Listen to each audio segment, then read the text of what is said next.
Initially, I was actually first initiated in November 2001 on a predominantly white campus with 16 other females. Um, in that situation, actually, my best friend pledged at a neighboring school, North Carolina A&T, and they, of course, was at HBCU chapter. And when we talked, it was definitely a whole different culture because of the different processes. But at the end of the day, we were recognized as we recognized each other as brothers, and we did some things together, and it was all about service. Well, the culture of Alpha Phi Omega on my campus was maybe a little bit different than it was on some other campuses because we were the first mind to bring it back. So there was a whole bunch of, what is this? That's not a real fraternity because we haven't heard of them or they're not a part of the Pan-Hellenic Council. And with me being in a fraternity as part of the Pan-Hellenic Council as well as Alpha Phi Omega, I was kind of the guinea pig. There were actually four of us who are also in my Omega Psi Phi chapter who helped recharter Alpha Phi Omega. It's something different, and I feel like, like I said, the importance to me was the fact that it said service, and that's something that I've been doing since I was like 10 years old. As far as females goes with being in a fraternity, me personally, I believe it's a great strive for Alpha Phi Omega having females in the fraternity. However, coming from a male standpoint, coming from an African American male standpoint in fraternity, as well as talking to the older fraternity members who are African American males, it is definitely a quorum with having females in the fraternity. Women in my chapter have had opposition just from other men just in our own chapter. But I think as the time has gone on, a lot of people have been more open to it. I think having a female national president of the fraternity kind of opened up a lot of people's eyes. As soon as I got into the fraternity, I just go from my view. It was a lot of old school brothers who wanted me to basically convert and be a Gamma Sig. I never knew anything about a Gamma Sig.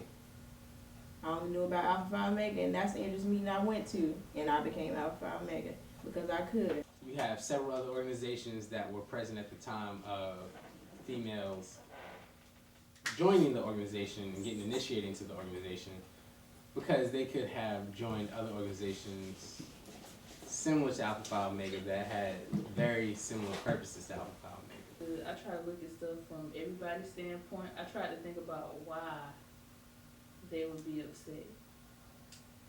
And some of it, it kind of makes sense. Like, I would be mad if all of a sudden I came back in, 2020, and it was like, well, we're going to go back and only let males in. I would feel some type of way. Or if they decide, you know what, the hell with all the men, we just going to let females in and forget it all. I would feel some type of way if you change my organization from its roots. I've come across brothers who have been like, oh, those are your sisters. We don't believe that women belong in a frat. It's a lot of animosity towards females because essentially if a fraternity is founded, well, both fraternities are founded as male organizations, i.e.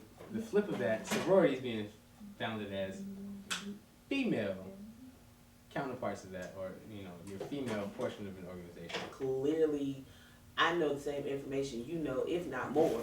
So why wouldn't you accept me regardless as to what's between my legs? Since 1976, when they voted and made the fraternity co-ed, there's no chapter that can be chartered without having a co-ed basis, unless the culture of the campus is that of an all-male school. Especially, it pisses me off the most with males. If you just pledged in 2011, how dare you have the audacity to judge me as a female in this organization? You did not come in with an all-male organization and then someone changed it. You were brought into a co-ed organization. Some of these younger members who are like no, I'm not gonna call you brother.